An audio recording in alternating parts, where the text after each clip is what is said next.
Hello, fellow parents and gamers. Are your kids draining your wallet with those AAA titles and your free time's rarer than a legendary drop? Then you're in the right place. Two elder millennial moms who remember dial-up internet and still use cheat codes are here to help you navigate the wild world of fun, budget-friendly finds for the casual gamer. My name's Michelle, and I'm here with my friend Dawn. This is We Have Video Games at Home. Hello. Hello. How are you? I'm doing great. I had a funny story. I just dropped a kid off. We had extras. Yeah. And I drive down into this kind of cul-de-sac area to turn around and come around and drop him off. At the very end of this cul-de-sac is a kid's lemonade stand. Oh my God, yes. And so they see this car come down the street, and you can see them jumping, and they're just like, "Yay! It's payday!" Oh, and then I did not have the heart to be like, just turning around. Yeah, no, you always have to go. So I stop, and I'm like, oh, yeah. No, I'm like, hey, how's it going? You know, I go and I buy my lemonade, and they mixed up the spoons and all that fun stuff. It was adorable. It was so adorable. And I get in, and the kids are laughing at me, and I was just like, I could not the life of me just turn around and leave. No. They were so excited to see a car. Oh, I love it so much. Now I want to go to town and go to their lemonade stand. Yeah, they're going, oh, not a lot of people came today. Oh, so cute. That's my favorite. Summertime fun. I've been busy, so I haven't been gaming too much except the last couple of days. I found one that I fell in love with, so I'm excited to talk about that today. All right, let's go for it. I have a couple. Same thing. The funny thing is I'll go, I just feel like I've been run off my feet and I don't have a ton of time to play. But then I found this game, and I've been playing it, and I'm just floored by like when you go into your games launcher and it tells you how many hours you spent on this game. I was like, oh my God. Sometimes I'm like, I have no excuse. Sometimes I'm like, oh my God, I hope Dawn can't see that I've been online for like 2 full days. Oh man, I don't care. I'm the same. Because a lot of the times, just because I'm like gaming, it doesn't mean like my brain's on. It doesn't mean I have energy, and it's a couple hours here and there in between doing stuff or sitting down. And my God, it adds up. But yeah, what game did you play? I found Dredge by Black Salt Games. Oh and my Team gosh! 70. Yes, I've been looking at this. I've had my eye on this one for a long time, and it was on sale at Epic Games, and I was raving about it so much, so my husband just looked it up, and it's on sale with PlayStation Plus as well. So I think he's actually downloading it right now. But it was released in March 2023, like everywhere, all platforms, and it's a single-player fishing role-play, like horror vibe. It's an open-world adventure kind of, and you're a fisherman, and you just like roll into town on your boat and explore this new area. It's got very like Lovecraftian feel to it, like the islands you show up to. So you catch various fish, you upgrade your boat, and unlock the story as you meet like new characters at each dock.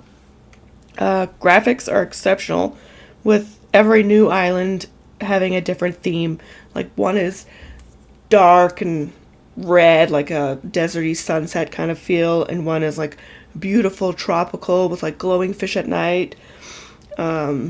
Just different feels and vibes. One's got cliffs and like stuff's falling down at you. I'm always find myself drawn to games with darker vibes and like almost like a horror feel, and this one has just enough creepy mixed with adventure and puzzle solving, and I seriously got hooked. I did like almost nothing but this game for 3 days. I finished the main story in a few days, but there's still like side stories, and they're coming out with a bunch of DLCs all the time, so they add like a new island location or a new thing to explore. So it'll keep me coming back, which I love, and I always find that I rush through my first playthrough because I'm always like, oh, I need to upgrade my boat. What's next? What do I do now? So I want to do it again, but slow down and like check out all the little things because I think I missed some. I have some unanswered questions, and I feel like that's just me missing stuff, not necessarily like plot holes or anything, but the fish you catch and the people you meet and the just driving around on your boat, it's so fun. I loved it. That's awesome. I've been eyeballing that one, and I know even on like Threads and any of the social media platforms where I follow many streamers who mostly do cozy gameplay. Yeah. That one comes up a ton because it fits a horror but a cozy vibe. Yeah. And Yeah, it checks both of those boxes. It's creepy but all cozy. for it. Yeah, and then you upgrade your boat so your boat looks better and can handle more, and once you get the hang, like you crash into shit. And my kids, they could hear me, God damn it, I crashed into this thing. Oh my gosh. And then you have to fix it, and then you go faster. It's just so fun. I love it. I want to be playing it right now. There's a downloadable content it's an offshore drilling rig that adds to your land. So I want to see what that's all about. Yeah. I might get that next. Nice. Anyway, totally check it out. It's so fun. I'm there. It's been on my wish list for a while. I don't know how it didn't sneak through during the Epic Summer Game Sale. I grabbed several games. Yeah. And I'm excited to play a bunch of them. But that one, I haven't got it yet. But I noticed it was on sale with Epic Games, but not on Steam. So I think they like switch it up. Yeah, I always check both of them. Yep. Especially, when it comes to the free games, because I know there's some games. Actually, all I did the past 2 weeks was dive into all the free games that I got on Epic and check them out. And sometimes when I go back and forth to check on them, and game will be a free on Epic, but it's still regular price on Steam. Yeah, and then I did scoop up a couple while I was busy, and I was like, oh, it's free now, get it. And I haven't had a chance to go back. Mm-hmm. But I think you got to check one of those out, didn't you? I did. I checked out two. The first one was the one we were talking about was The Operator. Yeah, that's one of them. So it's $16.99, or it's free if people listen to us and remember to get their games, whether or not they want to check them out later or not. Just get them because it's free. Yeah. It's rated T for teen, and it's only a year old. It came out July of 2024. It's a very immersive puzzle game. So you play as like an FBI agent, or I guess in the game you're called FDI. So you're essentially, the whole game is you in front, is a computer screen at this agency. And you're the person that agents call in the field to look into identifying a person or finding additional information from photos or evidence or surveillance videos. They send all that stuff to you, and you pull up the software on the computer and you look at them all and you try to find anything that they can use to piece together, these mysteries. It's a very good detective puzzle game. It's dripping with conspiracy, and it's got a story that really, really pulls you in. And technically, it's not an RPG, but you're role-playing as a detective in front of a computer, so it does give you that immersive escapism. It was really good. I played it over a couple hours over the course of maybe like 2 days, and yeah, it was really fun. I love these kinds of games. I've played a couple of them. Yeah, this one was a good one. It's not a long haul of a game. You play it, you finish it, you go, that was good, and then you move on, which I love. I love the conspiracy aspect of this one. That's why I kind of threw it in my cart. And there. The music and everything in it I don't know, it really pulls you in and it keeps you there. I did not want to stop. I really felt like time was of the essence and there was some urgent stuff happening. And it was really good. I'm going to check it out. I love it. I did want to see that one. What else you got?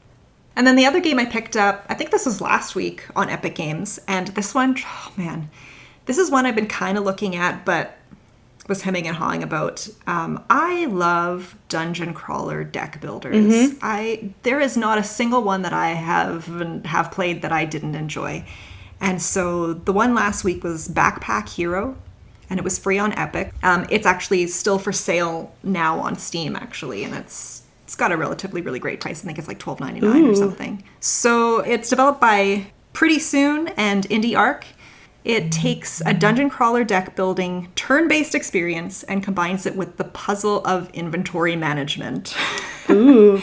So when you think of games kind of like A Little to the Left and these games where you're taking items and you're trying to organize them and pack them into small spaces, it takes that aspect, and you have a backpack, but everything has little rules where, you put a piece of armor in your backpack and it, gives you 2+ block, but it increases the weapons that are adjacent to it by 1. So you're trying to squeeze everything into your backpack in this dungeon while coming across new things to get, the best out of your inventory when you're moving on. When I first started, it was so hard. Yeah, you got to figure out like the most versatile. Dredge is like that too in your cargo. Yeah. You got to figure out the most versatile combination. I love that. Yes. Okay. This is like everything has an effect to things around it. Okay, that's neat. And everything costs energy. And so when you're going through, you're trying to upgrade your backpack and trying to maneuver things.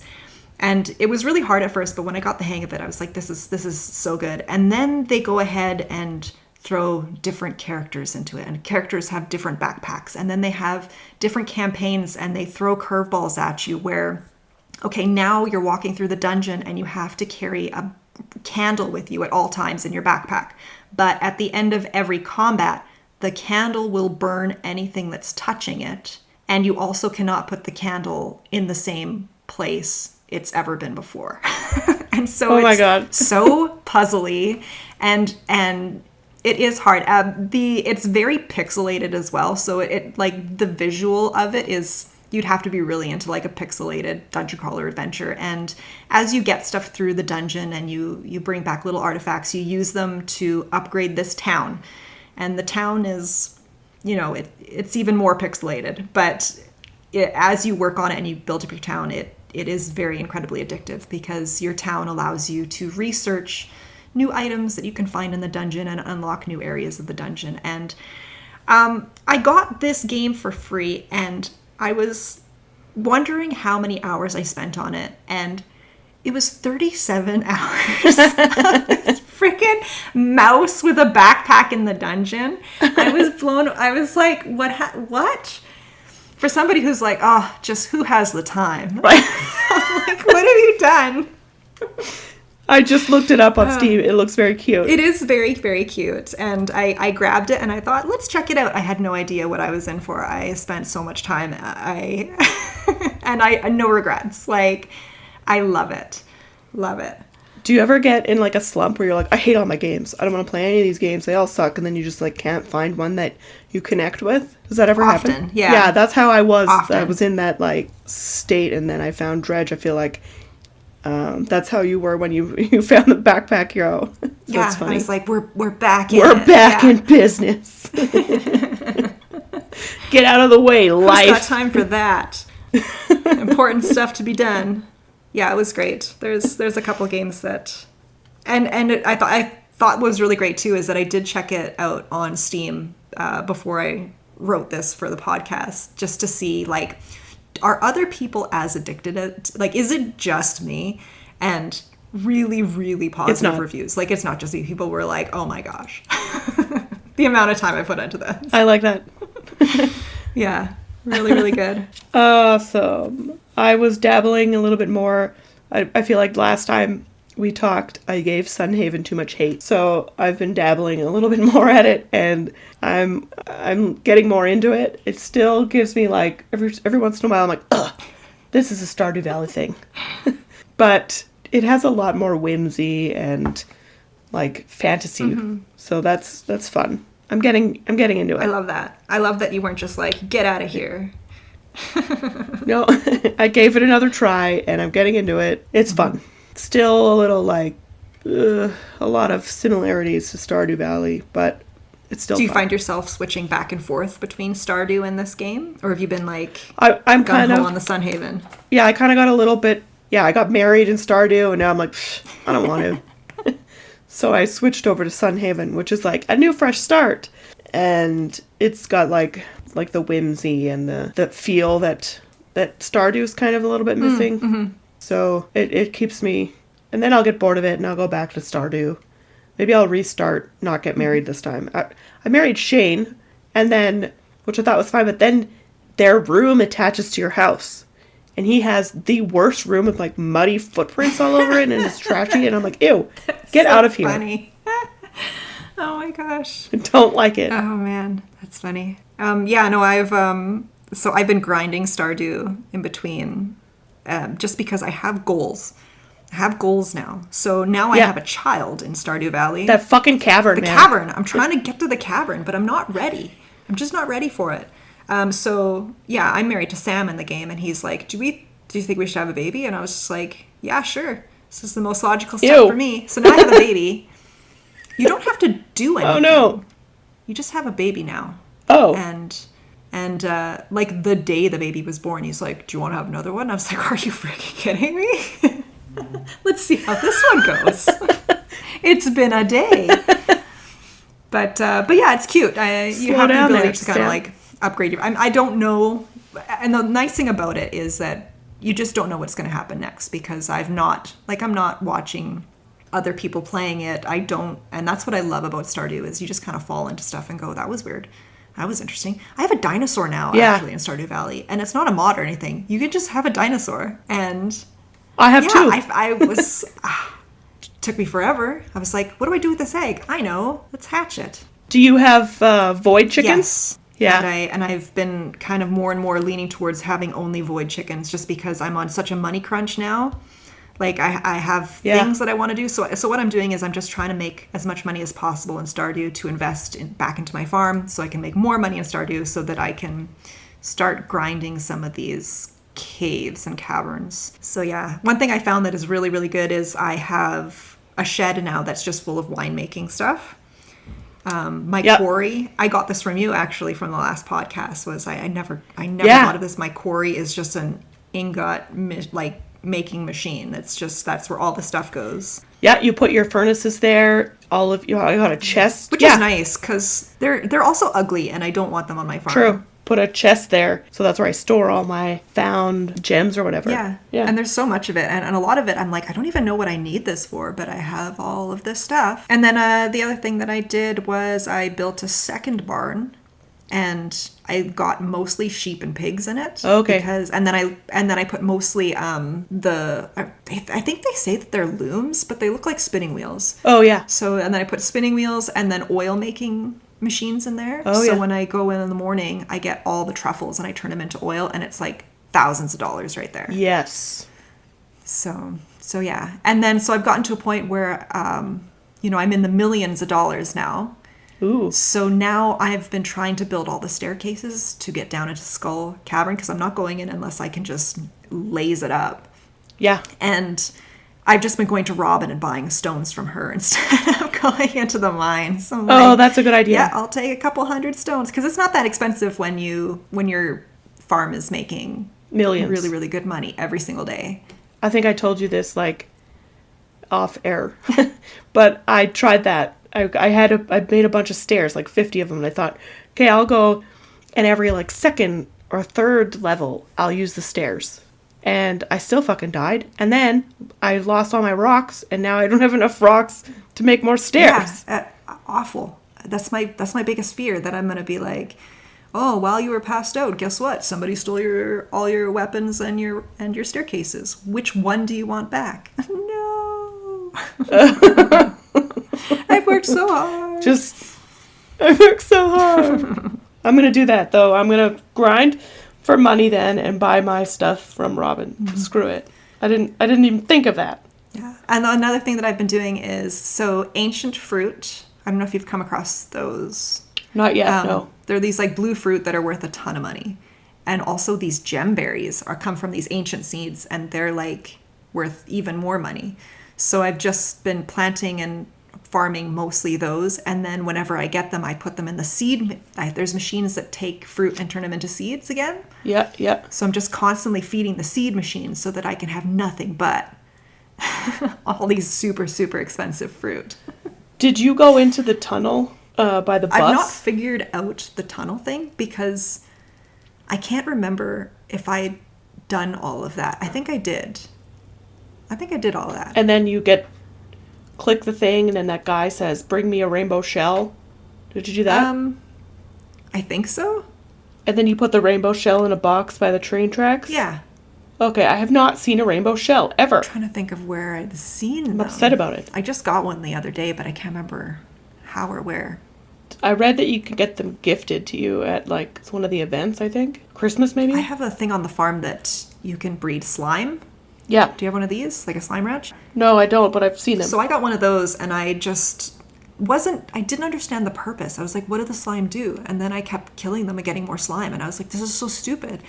Well, now I'm at a point where I'm trying to get tons of slime in this thing, because when you go in there and you start killing them, they drop things like that. They drop like these rainbow shells and like really crazy stuff that I've not really found too much in the mines.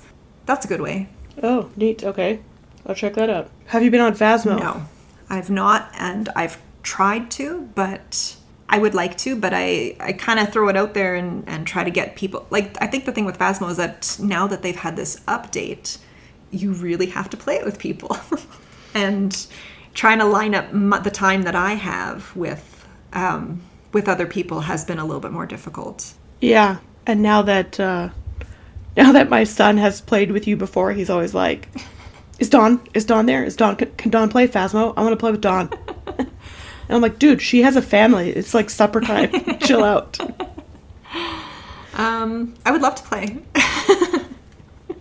But he's getting better. He understands it a lot better than that time that he just went in there with, where's your supplies, buddy? Yeah. I'll figure it out when I get in. He just walks in there with nothing. He's like, I'll figure it out later. I'll come back.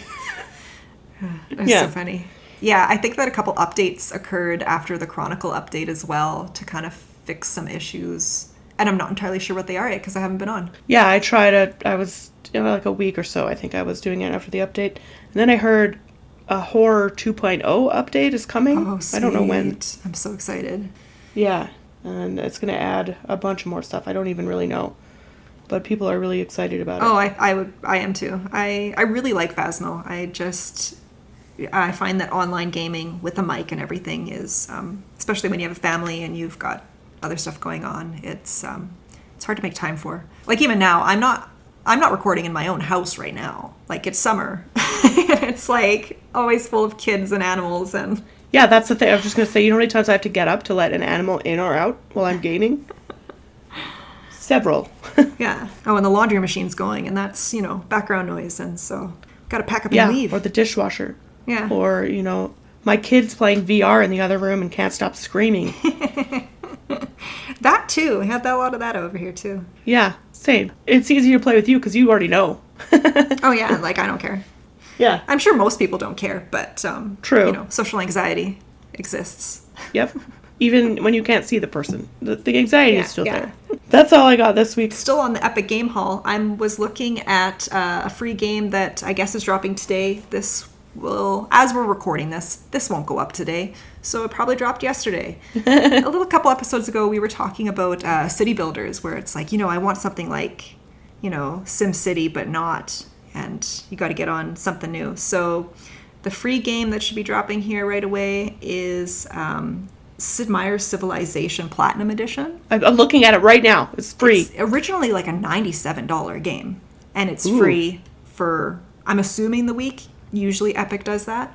Yeah. But it looks absolutely insane because it's not just a city builder, but you start, like it's immersed with so much military strategy and development strategy of your town, because you start with a leader and you get to choose like where you want to go in the world and you're going to be like, Caesar, or you're going to be, I think they even have like Sir Wilfrid Laurier, like the 7th Prime Minister of Canada. the guy on our $5 bill. Yeah. I think you get to like play as him.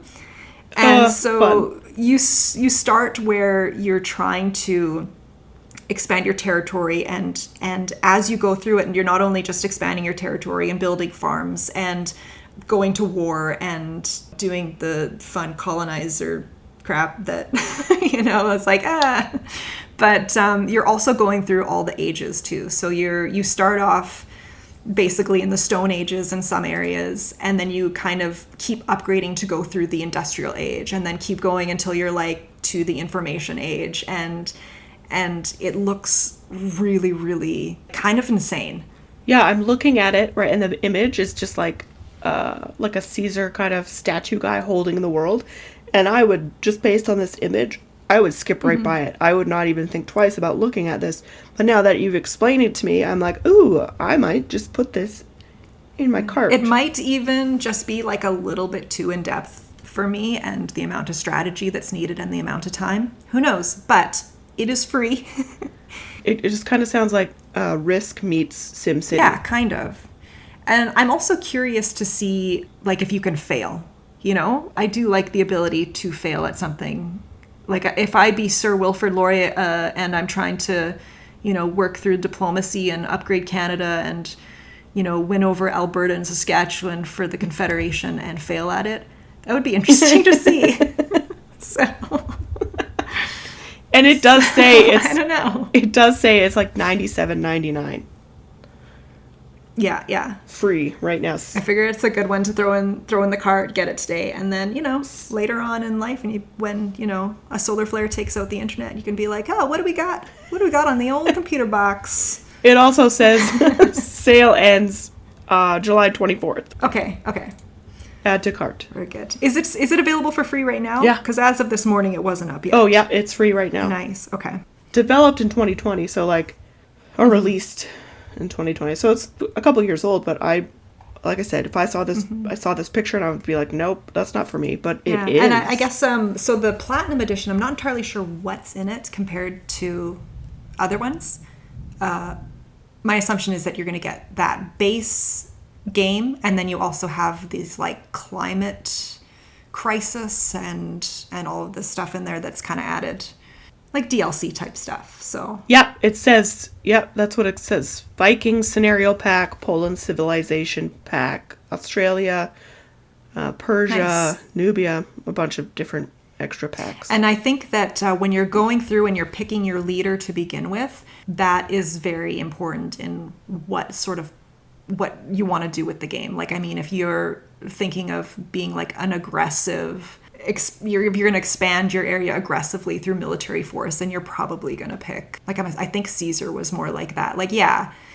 So, whereas know your history. if you want to expand through if you want to expand through like culture and diplomacy and stuff like that, you're going to pick different leaders. I think you could even pick Gandhi, which is interesting. That is interesting. Like, it almost seems too educational to be fun. And like, yeah, too educational. Like, if you don't know anything about history, boy, are you going to struggle. Like, I don't know. Just watch that mystery movie with Ben Stiller, where Night at the Museum. Watch that first. Oh yeah. That's all you need to know about history, right there. Right there. Oh no. Well, I want to check this out, so I put it in the cart. Awesome. Nice. I'm there. I didn't realize it was free already. Yep. So I'm glad you mentioned that, because I would not have picked this. I'm good about checking every week. That's sort of the rule of the podcast, is just go get it now. Just get it as soon as it's free. Even if you're like, I don't know if I'm into that. Yeah, I'm a Get it. sucker for like the visual appeal. And you never should judge a book by its cover, but here I am judging these games by their cover page. I've learned that through 37 hours of gameplay on Backpack Hero over the past week and a half. I love it. Don't judge a game by its cover. No, or its pixels. Possibly by most reviews, but sometimes you could take a chance. Yep. Especially when it's free. Yeah, why not? No regrets. Why not? My computer's probably like, please no, not another one. That's all I got. I want to go see if my husband downloaded Dredge. Yeah, I'm very excited. I'm gonna go check that one out too and see if it's still on sale. I also have, like I said, I have a plethora of games I picked up in the Epic Summer Sale, some of which were on my wish list, and they're like, this game you wished for is only $1.99, and I was like, I've never heard of this game before in my life. Throw it in the cart. Like, We're yep. paying for it today. Yeah, so I got some Thank really you. good ones. And I'm excited for the next pod we do, because I do have a couple games that kind of fit a theme, and I also have some really, really crazy demos that have rave reviews right now. Ooh, Yeah, that's exciting. I'm excited. I'll send one your way so we can both check it out, and we'll talk about it next Yes, time. please do. I hope right, you like that sounds good. fighting and dancing. Yes, I do. Sweet. My son was like, the crypt of the necro dancer showed up. He's like, Mom, you got to show this to Dawn. It's like, I'm I've like, she already been played there, my that friend. one. Yeah. He knew. All right. And thank you for anybody who's listening, and catch us next time. Yes, we appreciate it. I promise we'll get some clips up. Eventually. Thanks.